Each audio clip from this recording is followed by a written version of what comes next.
Immerse yourself in the profound insights offered by Father Chuck Belmonte as he delves into daily reflections on various gospel passages from the Bible. January 25th, Thursday. We are passing through a difficult time in the Church, for agnosticism is always difficult. It all began with one of the greatest obstacles to human freedom in the modern world, that is, the denial of the Christian affirmation that each individual is created and sustained by God.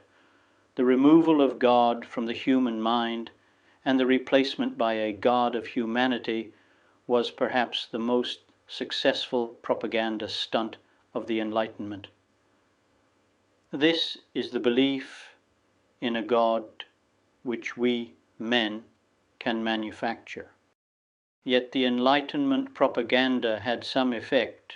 We were convinced that we will be liberated by this maneuver, when in fact we were only destroyed by it. For soon we discover that there was no God of humanity, not because we could eliminate him, but because such God never was. The one who created the human was not up to the human to create. The pre-Socratic Anaxagoras suggested the existence of something like the Big Bang, the rotations of celestial objects, the progression of living things, and their panspermia, or tendency to distribute, all of it supervised by the nous, a cosmic ordering mind, which wisely separated what is like from what is unlike, then recombines them in likeness. Anaxagoras gave even good accounts of eclipses, meteors, the sun, irradiations, shadows, and rainbows. The nous stood in the world and supervised it and made it more alive by his attentions. But what is this standing in the world? In agreement with advanced quantum physics, I would call this the stability of things. Call this the essence of realism. It does not go away. Only we can go away. Here I like to quote the late Polish poet Czesław Miłosz in the fight against Enlightenment propaganda.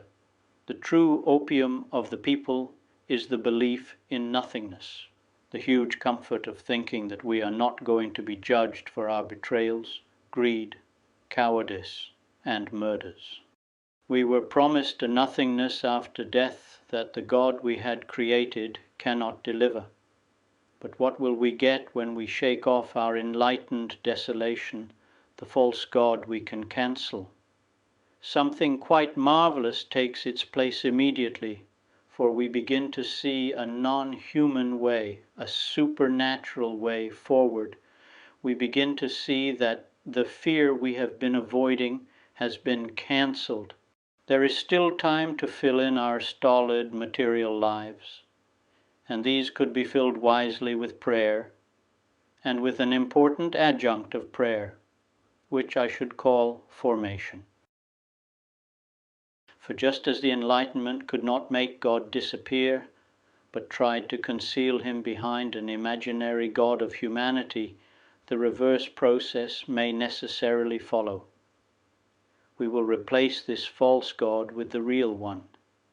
This is also the way into the Holy Mass. The real God is there, standing in the world, dying for us, to set us free, to show us the way, to accompany us. Adapted from David Warren. I would be delighted to extend another invitation for you to join me tomorrow, embracing the opportunity to once again immerse ourselves in the uplifting wisdom of Father Chuck as he guides us on our spiritual journey in faith.